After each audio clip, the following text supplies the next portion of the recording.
नमस्कार।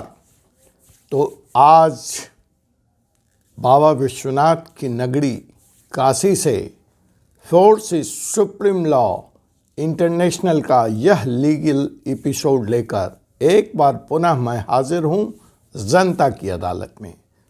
जी हां जनाब, मैं doctor Ajay Kumar Pandey, advocate supreme court of India, Banaras Kashi आया हुआ था।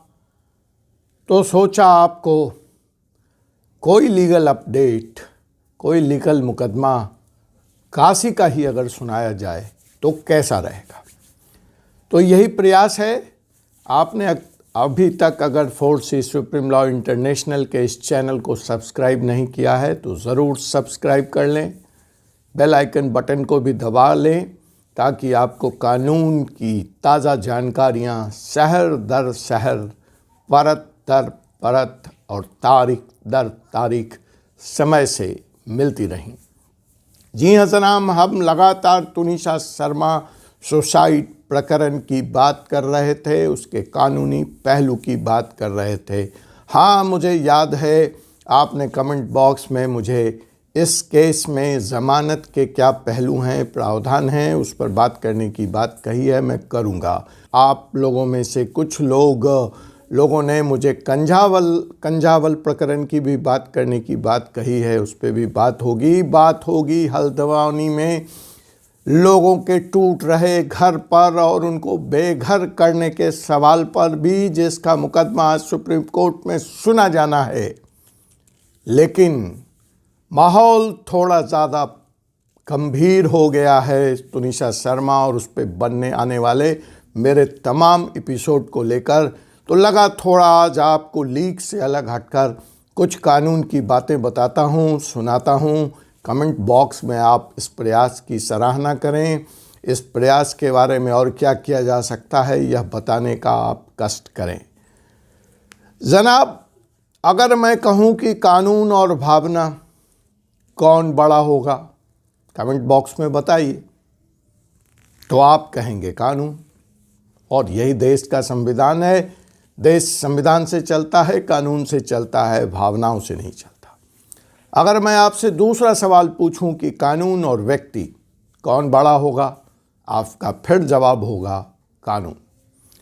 और जनाब, मैं अगर आपको एक ऐसे मुकदमे के बारे में बताऊं जहां 2 मृत आदमी ने सुप्रीम कोर्ट को भी कटघरे में खड़ा करने का काम किया है। हाँ, 2 मरे हुए लोग, और वो लोग भी नहीं हैं, उनकी कब्रगाह, 2 लोगों की कब्रगाह ने इस देश में सुप्रीम कोर्ट को भी और उसके फैसले को भी लागू नहीं होने दिया। इसी मुकदमे की बात होगी। आपसे अगर मैं पूछूं कि किसी एक मुकदमा के फैसले होने में कितना वक्त ज़्यादा से ज़्यादा लग सकता है, अगर वह मुकदमा डिस्ट्रिक्ट कोर्ट से शुरू होकर सुप्रीम कोर्ट तक भी जाता है तो कितना साल लगना चाहिए, देखते हैं आपका जवाब जनाब। सरकारें चिंतित है, प्रधानमंत्री चिंतित हैं, चीफ जस्टिस ऑफ इंडिया चिंतित है देश में लंबित मुकदमों को लेकर। आए दिन कई तरह के नए प्रयोग, जजों की संख्या बढ़ाना, त्वरित सुनवाई, डिजिटल टेक्नोलॉजी का उपयोग, ताकि लोगों को जल्द से जल्द न्याय मिल सके। क्योंकि एक कहावत है, justice delayed is justice denied. देर से मिला हुआ न्याय न मिलने के बराबर है। तो कई तरह के प्रयोग हो रहे हैं। निर्भया कांड के बाद हमने देखा कि फास्ट ट्रैक कोर्ट्स भी बनाए गए जहां लोगों को त्वरित न्याय और तत्काल न्याय मुहैया कराया जाए। देश में लंबित मुकदमों की संख्या कम हो, इसको लेकर पूरा देश परेशान है, चिंतित है। लेकिन आइए हम एक ऐसे मुकदमे की बात करते हैं जिसकी शुरुआत आज़ादी से पूर्व, जी हाँ जनाब, अंग्रेज़ों के ज़माने में हुई और आज तक जिसका फैसला नहीं आया। 100 वर्ष से ऊपर हो गए। जी हाँ जनाब, ऐसे ही मुकदमे को पेश खिदमत करने के लिए मैं हूँ आज आपके बीच। और इत्तेफाकन गालिबन यह मुकदमा बनारस से है। यह मुकदमा बाबा की धरती से है। आपने अयोध्या प्रकरण देखा जहां दो समुदाय आपस में भिड़े हुए थे, मथुरा की चर्चा हो रही है। आपने बनारस में भी ज्ञान वापी और काशी विश्वनाथ मंदिर और मस्जिद का कानूनी पेच अभी चल ही रहा है, इसको देख रहे हैं। लेकिन जनाब, यह मुकदमा तो ऐसा मुकदमा है जो एक धर्म विशेष का भी है, एक ही धर्म विशेष का है, फिर भी इसका फैसला अटका पड़ा है आज भी। तो आइए इस मुकदमे की शुरुआत करते हैं। जी हाँ जनाब, यह मुकदमा 2 एकड़ जमीन को लेकर बनारस में एक जगह है दोषीपुरा, उसी से संबंधित है। जी हाँ जनाब, ये दोषीपुरा वही मोहल्ला है जिसने बनारस को उसकी शान दी, उसकी अजमत दी। बनारस जिसके लिए प्रसिद्ध है, अपने बनारसी साड़ियों के लिए, ये यहीं बनता है। यहीं के बुनकर और यहीं के कारीगर 6 फीट 6.5 फीट लंबे सिल्क की साड़ियों को बनाकर मुगल कालीन डिज़ाइन का इस्तेमाल कर बनारसी साड़ियों को विश्व स्तर पर प्रसिद्ध करने का काम करते हैं।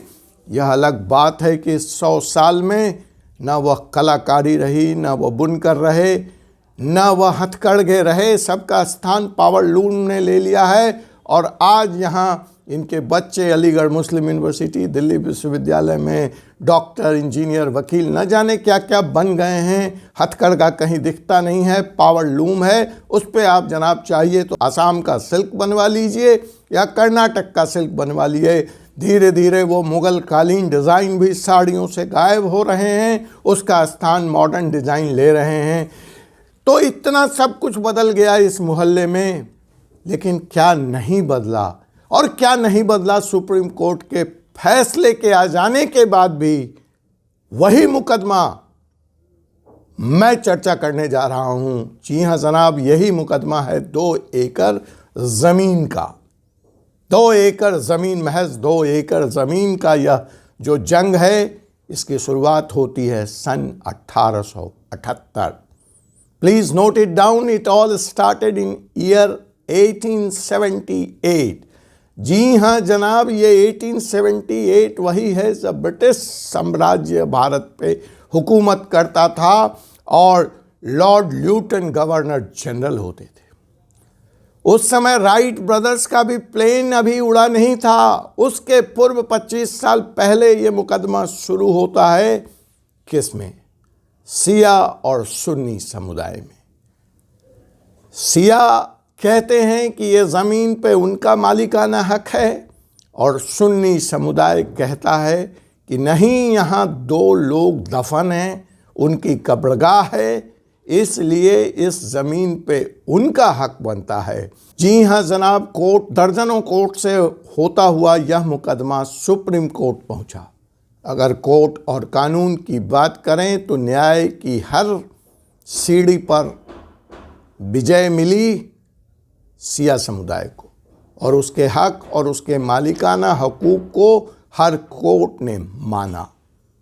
फाइनली सुन्नी समाज के लोग, मुकदमा लड़ने वाले लोग, इस कोर्ट की अपील बड़ी अदालतों में, ऊंची अदालतों में करते रहे, रिव्यू पिटीशन लगाते रहे। और जनाब, जो कोर्ट का तथ्य है, शिया समुदाय का कहना है कि बनारस के महाराज, जो बनारस के किंग थे, उन्होंने ये 2 एकड़ ज़मीन शिया समुदाय को उनके रिलीजियस, धार्मिक फंक्शंस के लिए अता दिया था।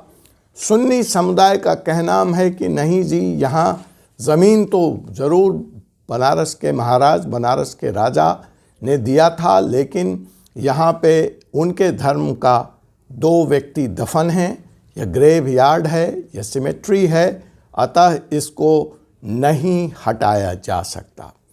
फाइनली इसी मुद्दों पर लड़ता हुआ यह मुकदमा अनेक अदालतों से गुजरता हुआ, जिसमें फैसला शिया समुदाय के पक्ष में आया, अंततः दोषीपुर के 2 एकड़ का यह मुकदमा सुप्रीम कोर्ट पहुंचा।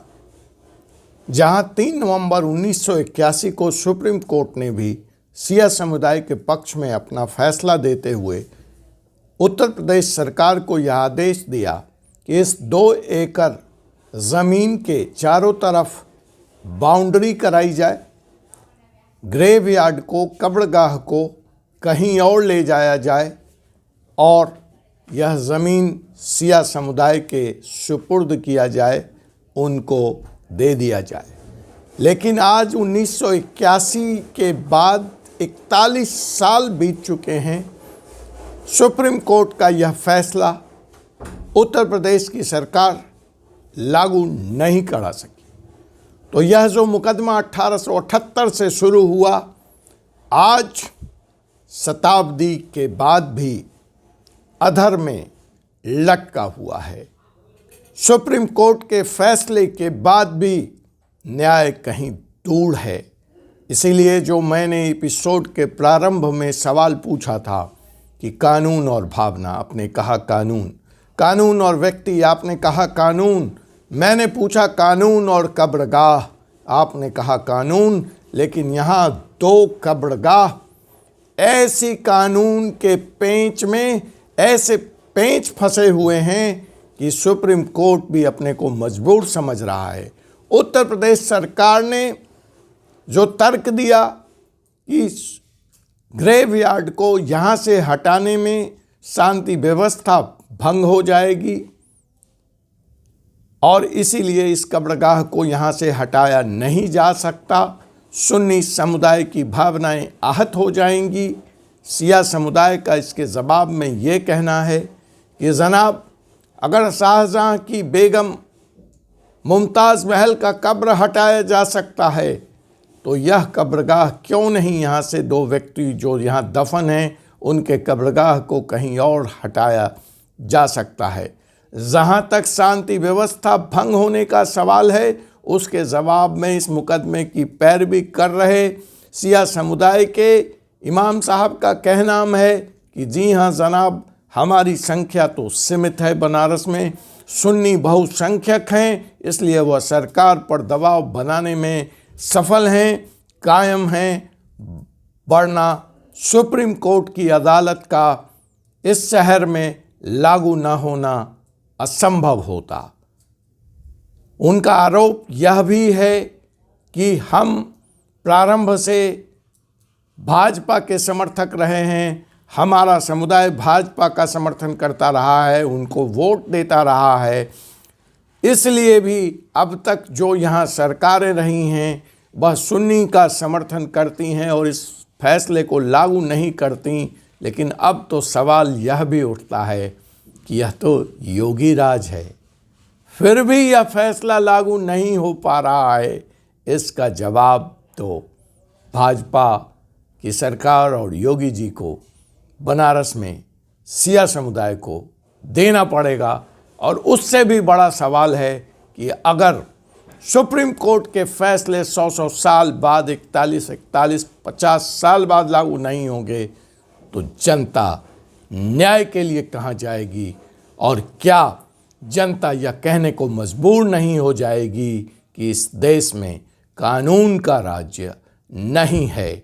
अगर सुप्रीम कोर्ट के फैसले के बाद भी अंधेर है तो मुझे यह कहने की इजाज़त होनी चाहिए कि कहीं न कहीं कानून के राज्य का जो सपना संविधान निर्माताओं ने, अंबेडकर ने देखा था, वह आज़ादी के इस अमृत काल में 75 साल बाद भी कम से कम दोषी पूरा मामले में तो साकार होता हुआ नहीं दिख रहा है।